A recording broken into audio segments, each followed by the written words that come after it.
जिस टाइम जट्टां दी फसल तैयार हो जाती है ना, गंदम होवे धान होवे, उस टाइम ना DCO साहब ते इस भी हरकत च आ जाते ने ते माफिया दी वेरी हरकत च नहीं आउंदे। मुल्क खुशहाल कर रहे हैं ना, किसानां नूं रिलीफ दिओ, माफिया नूं रिलीफ ना दिओ। गवर्नमेंट एक नवां कट्टा खोली खड़ी जाए जी, धान तक वाकिया ते वो नहीं साड़नी, वो ये सड़े दी नहीं ते गंदम जट्टा तुहाडे दफ्तरां दे छत्तां ते आके काश्त करनी है। वालेकुम, मैं आपका होस्ट चौधरी बाबर शिरकंजू, आप देख रहे हैं हमारा YouTube channel Chaudhary Babar कंजू official.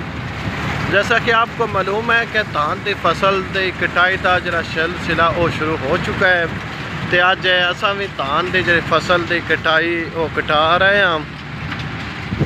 तो हम अल्लाह बेहतर करो वेखिए अज इसका रेट की मिलता है या की होंदा है, तो हम तुहानूं असीं इसका तरीकाकार भी अज विखारे भी धान की फसल जी है वो कटाई किस तरह करी दी है या किवें हुंदी है।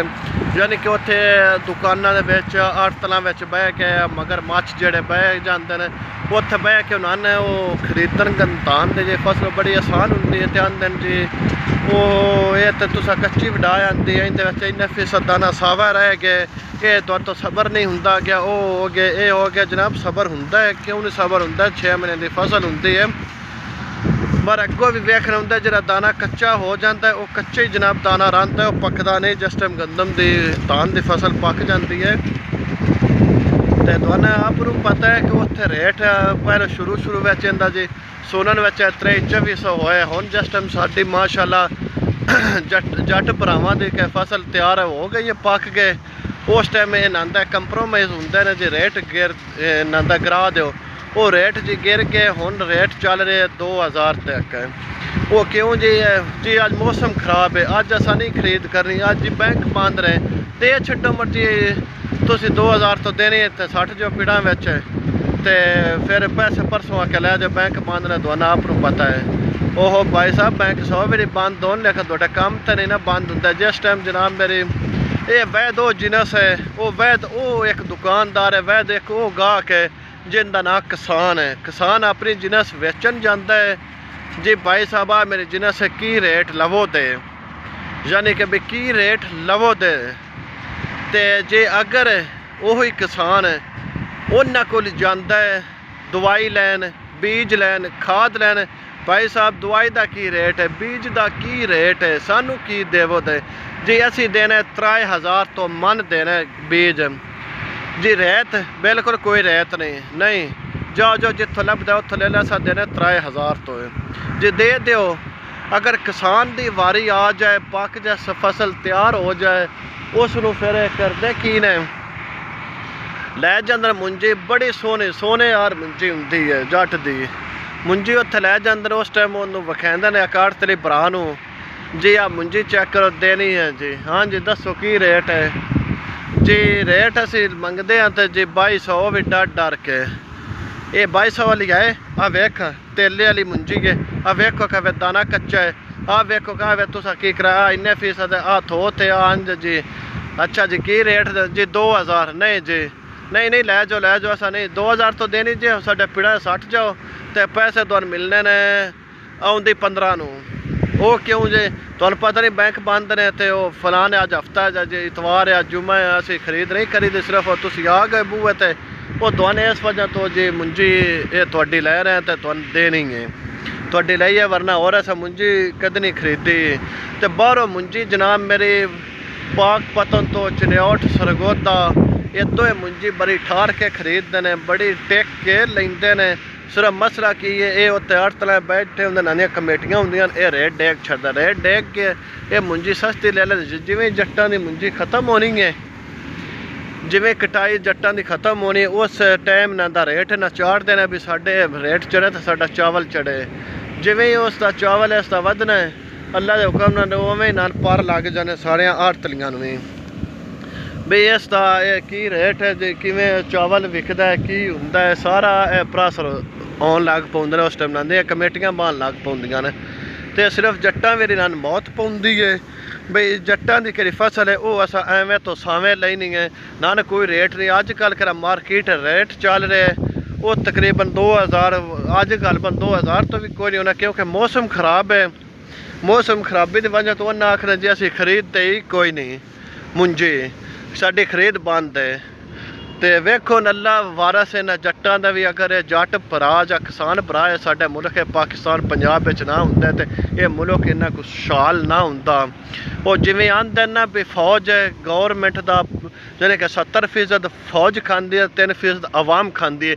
इस तरह अगर जट ना होंदे 70% मैं तो आना बल्कि ज़्यादा जेह्ड़े वसाइल ने ज़रे दे वो इस किसान उसनू मुहैया आवाम नू या मार्केट हर चीज़ पहुंचाता। तुसीं दसो ये जेह्ड़े मगरमच्छ ने ये की गौरमेंट की उगा रही है? कुछ भी नहीं उगा रही। फसल है, चावल है, वो भी ये किसान उगा रहे, गंदम है वो भी किसान उगा रहे, दालां जेह्ड़ियां ने, चीनी है वो भी उस किसान ही जानी कि कमान किसान उगांदा ते उत्थे कब्जा चीनी माफिया वाले बैठे ने। अगर किसान गन्ना ही ना उगावे तो गन्ना उन्हें उतों कितों कढ़ के चीनी बनानी है? तो जरा दसो मिट्टी दी मुर बना लेने ये तो दसो। अगर ये खाद जी फसलों को पैंदे ने, अगर खाद वाले बड़े रेट चार दिन अजकल DAP अल्लाह माशाअल्लाह हो गई है, तकरीबन 7500 तो सुनते पे भी 9000 तक हो जानी है, 8000 तक अल्लाह के हुक्म नाल भी हो जानी है करीब। या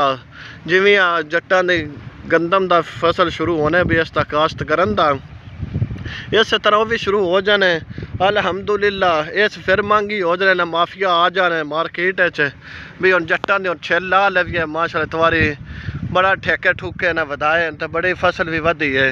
लेकिन इन्हें साह नहीं लेंदे। अगर गौरमेंट इसनूं रिलीफ देवे ना, ये दूने किसान होन, दूनी काश्त करन है ने मजबूर किसान एक की कर सकता? कुछ भी नहीं कर सकता, होर एक कारोबार कर नहीं सकता।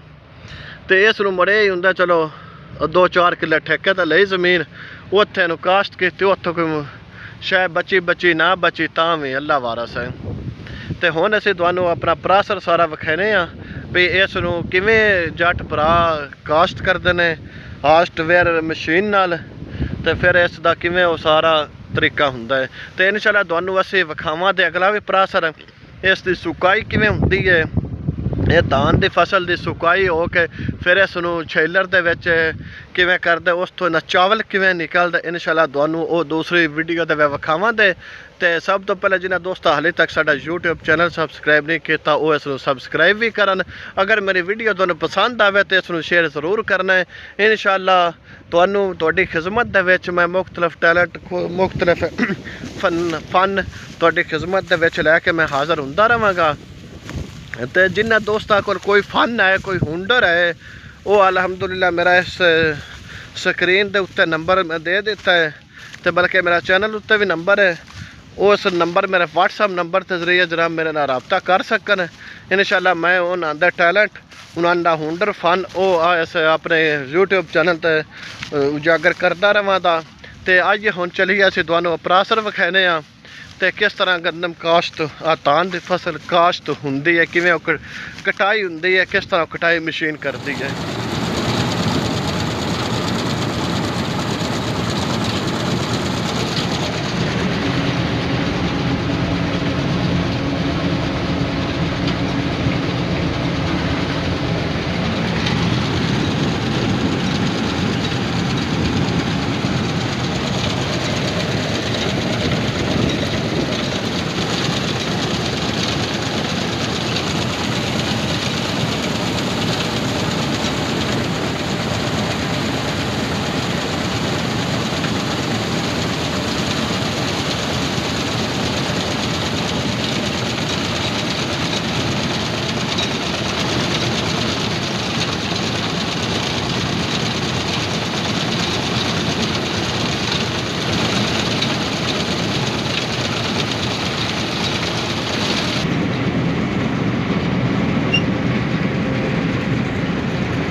ਇਹਦਾ ਸਿਸਟਮ ਹੈ ਧਾਨ ਦੀ ਕਟਾਈ ਦਾ। ਤੇ ਹੁਣ ਜਿਹੜਾ ਗਵਰਨਮੈਂਟ ਇੱਕ ਨਵਾਂ ਕੱਟਾ ਖੋਲ ਦਿੱਤਾ ਹੈ ਜੇ ਸਮੋਕ ਹੁੰਦੀ ਹੈ ਧਾਨ ਦੀ ਬਾਕਿਆਤ ਜਿਹੜਾ ਖੋਖੂ ਨਹੀਂ ਆ ਖੋਖੂ ਇਸ ਨੂੰ ਵੀ ਨਹੀਂ ਤੁਸੀਂ ਅੱਜ ਲੈਣਾ। ਇਸ ਦਾ ਜੇ ਸਮੋਕ बढ़ती है तो मुल्क दे यानी कि बीमारी लाक हुंदी है। अच्छा जट्टां दी बीमारी आ जाती है तो मिलां दी बीमारी नहीं होंदी जैसे जड़ियाँ सारा साल चलदियां रहिंदियां ने। हुण बीमारियां आ जांदियां जट्टां दी वेरी। तो अगर फैसलाबाद की गल करो शेखपुरा की गल करो इतनियां मिलां ने कि उत्थे धुआं छड़ छड़ के उत्थे गुजरन तो अगे पिछे नहीं दिल करदा। तो उन्होंने दिन जी तुसीं इत्थे समोक फैलदी है तो इस नहीं जलाना। तो वेख लो उन्होंने गौरमेंट खान का जट नूं तरीका की जी इस जुर्माना कर दो उसनूं गिरफ्तार करो उसनूं जेल डाल दो तो उनकी धान ही ना काश्त होवे कि गंदम की फसल हो काश्त ही ना करे जुर्माना जी 50,000 रुपया उसनूं गिरफ्तारियां कर दो। उस टाइम सारे गर्दश च आ जाने महकमे लेकर जदों साडी जट्टां दी वारी आउंदी उस टाइम वाह मजाले जो एसी भी हल जाए या DCO हफजाबाद भी हल जाए। बस सारे ने खान का सिस्टम बनाने जट्टां दी। अगर गंदम की गल करो गंदम जैसे पक जाती उस टाइम ये भी जनाब मेरी DCO साहब तो AC साहब भी गर्दश आ जाते हैं। हाँ जी जनाब जट्टां दी जी गंदम है उसनूं काबू करो उसनूं डैले खुड्डे लाओ। तो ये गौरमेंट नूं नहीं दे रहे ये आप कब्जे ले जाते हो। मेहरबानी करो जट्टां नूं कोई काश्त करन दो ना रिलीफ दे रहे हो ना जरी मशीनां दे रहे हो की करूँ तुसीं ये जट्टां नूं तुसां खा ले वो इन्हां नूं कोई रिलीफ दो जे मुल्क नूं खुशहाल करना जे। ये जे मुल्क नूं जट्टां नूं रिलीफ ना दो तो मुल्क खुशहाल कदी ना होवे। तो इंज भीख मंगो तो बंदे बंदे कोलों ये बगारी साडे कोलों आंदे जी माशाअल्लाह अल्लाह भला करे तुहाडा ते अल्लाह दियां खैरी ते फलाना हाजी ते फलाना हाजी वो भावें वो कदे मसीती ना गया होवे उसनूं हाजी बना देंदे ने। भी सानू कोई फक्का दे जाए फक्का साल 6 महीने बहुत मेहनत करी दी फक्का लेना एडा सौखा नहीं। मेहरबानी करो तुसी जनाब मेरी इस दे के ना कंट्रोल करो गौरमेंट जेह्ड़ा इन्होंने खोखू साड़न दिता करो गंदम की काश्त ना करन दिता करो। तो इस नाल ही मैं तुहाडा अपना होस्ट जोधे बाबशर तुसी इजाज़त दो। वस्सलाम।